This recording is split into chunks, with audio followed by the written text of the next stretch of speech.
Shields up, Iron Breakers. Rurikhan here coming at you with another video, and today we're going to be talking about Fallout 76 again because I've been spending a little bit too much time in the comment sections of my recent videos. And I know that a lot of people have this notion that the YouTube comment section is this toxic place that they don't even want to engage in, but I tend to have a bit of a different outlook on that particular situation. I like to think that I can identify a troll comment fairly easily, and if I can't, well, then the joke's on me anyway, so it's not a big deal.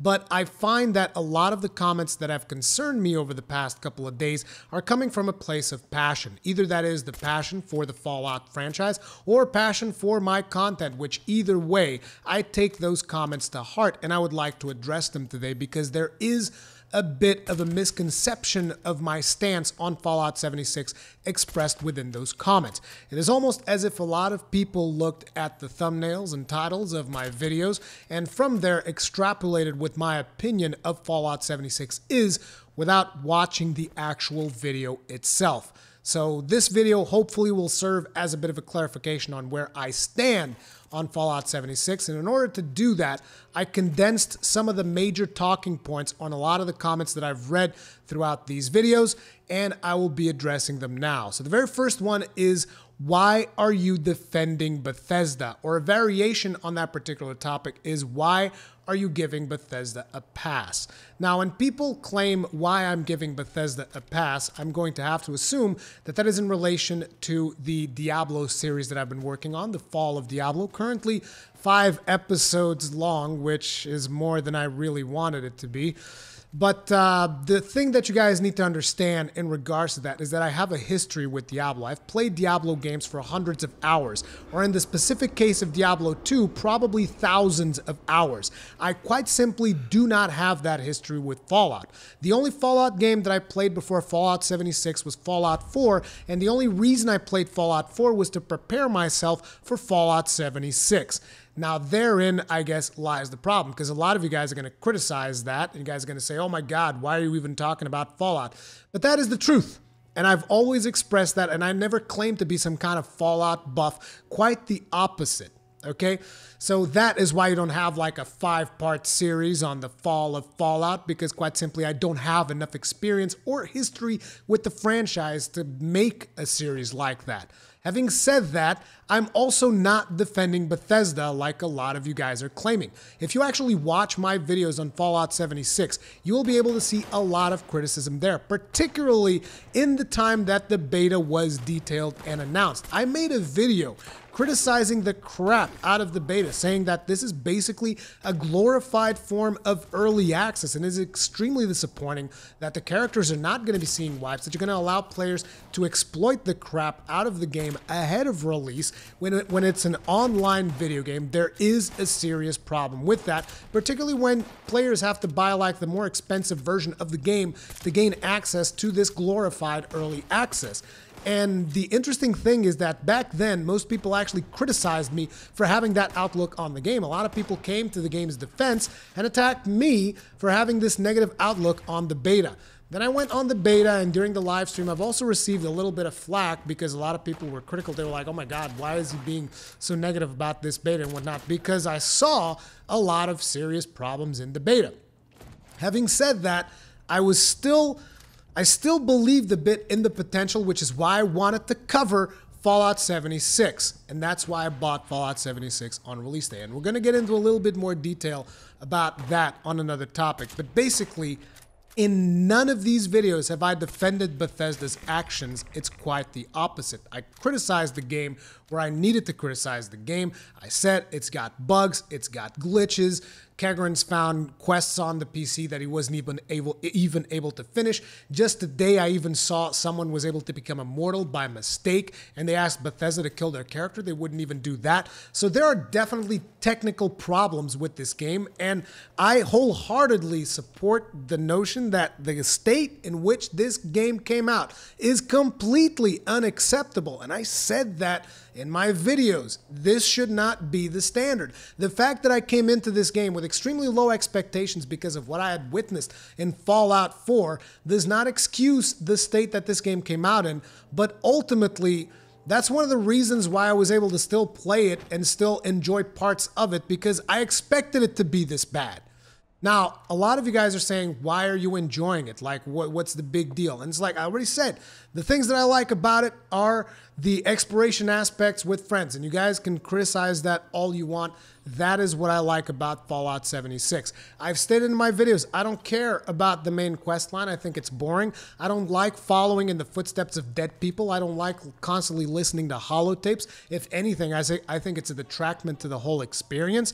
There's a lot of stuff about Fallout that I don't like, and I've expressed this on my Fallout 76 videos multiple times, which is why this notion that I'm defending Bethesda is extremely, like, I don't understand where you're getting that. If I have been so critical of the game, I don't understand where you're getting this notion that I'm defending them. Now, a lot of people probably saw my gameplay impressions videos and you just expected me to jump on there and just trash the crap out of the game. And I don't think that's useful information for anyone. You have to talk about the positives and the negatives if there are positives in the game. And I know that for a lot of you guys, there aren't because you wanted Fallout 5 or you just can't stand the technical mess that the game is.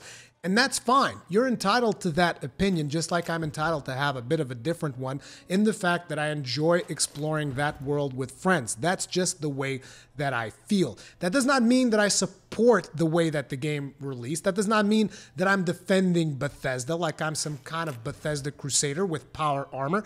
That's not me.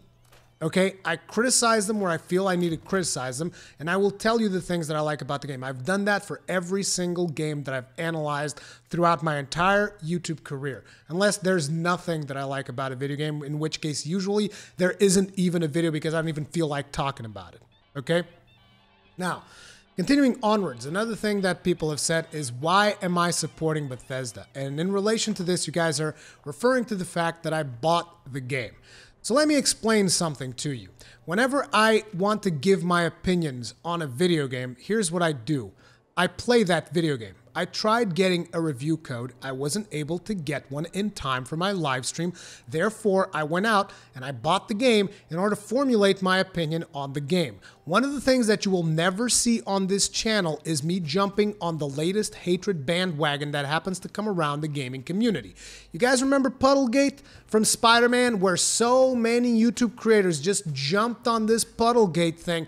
Everybody saying, oh my God, the visual downgrade on Spider-Man is massive. Spider-Man receives massive graphical downgrade.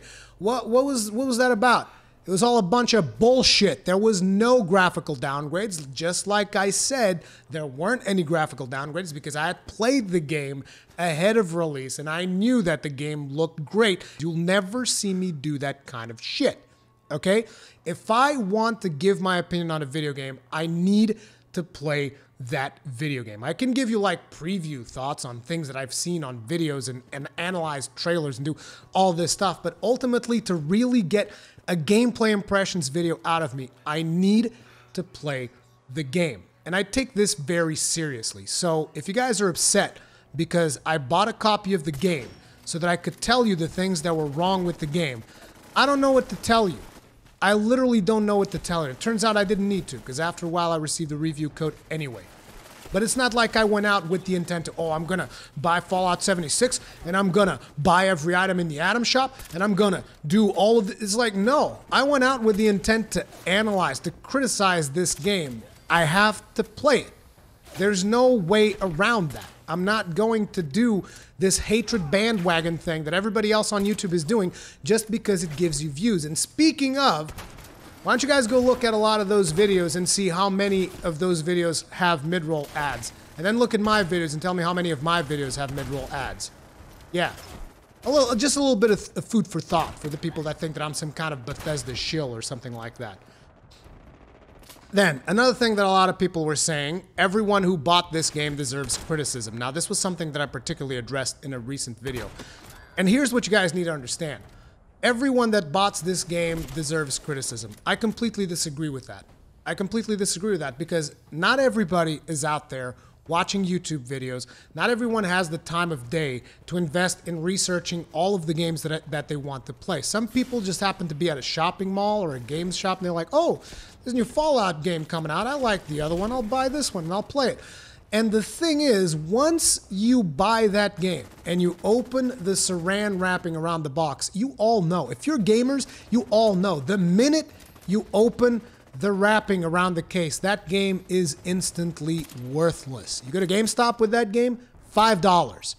So what are those people going to do? They're going to return the game? They're going to be like, oh yeah, sure, I'll return this. Get $5 for it. I just spent $60 for it. But no, those people are going to be like, well, let me at least try to get some fun out of this. Or the people that actually are informed and are able to enjoy the game despite of all the glitches and all the bugs and all of that stuff. I understand that you hate them because ultimately they are supporting the company, but that's the thing. You should not direct your hatred towards those people because, quite frankly, what that does is it promotes divisiveness. You're basically being aggressive towards other gamers. You are making the gaming community fight amongst themselves. And if we are fighting amongst themselves, then the big corporations have already won. The publishers have already won because we will not have a united front. People make mistakes, even if they are actively making a mistake by enjoying the game or whatever. If you think it is a mistake, look, just you can express your opinion. You can tell them, look, I think this game is trash. If you're enjoying it, whatever, your problem. That's the way to express that opinion. But going after people and calling them names and being aggressive towards people, that is not the right way to go about it. Like I said, you need to be criticizing the publisher, not the customers. You need to be criticizing the big corporations, not the gaming community. The gaming community will make mistakes. Everybody makes mistakes. That is not the people that you need to be aiming your criticism towards.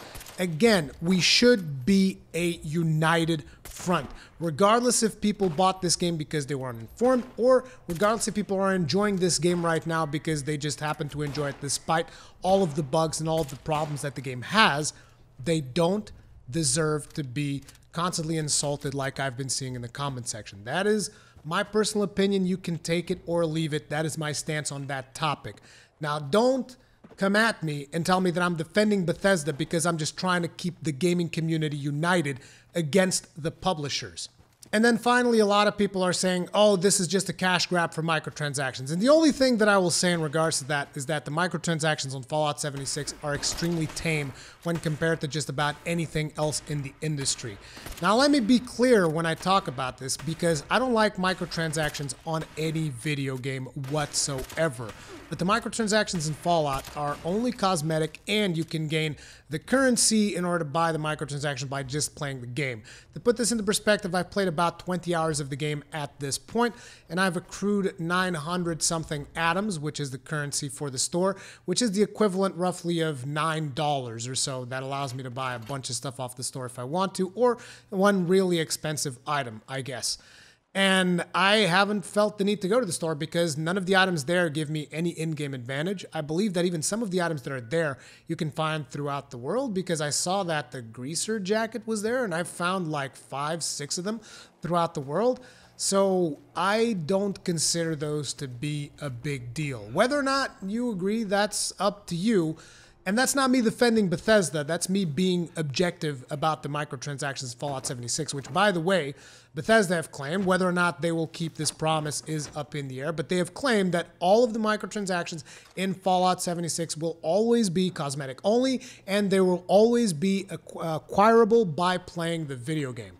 Again, I'm not defending them, I'm telling you what they've said, and I'm telling you my opinion on the microtransactions. I don't care about them at all. I'm more concerned with the fact that the game launched in a completely broken state, because if the game was actually functioning properly, and if the quests were more interesting, I guess, this could actually be a good game. But as it stands right now, yeah, it's pretty bad. You guys are entirely correct. There are certain things that I still enjoy doing on there, but it is effectively a giant mess. And you don't have to like it, but also you don't have to misrepresent the things that I've been saying about Fallout 76 in order to get your opinion across. I look forward to seeing your comments in the comment section below. Thank you guys very much for watching. If you enjoyed it, hit the like button. If you did not enjoy it, hit the dislike button, because it is important to always receive feedback, and I always check every comment. But hopefully I won't have to do another follow-up on this because I'm getting pretty tired of it. Thank you guys for watching. See you on the next one.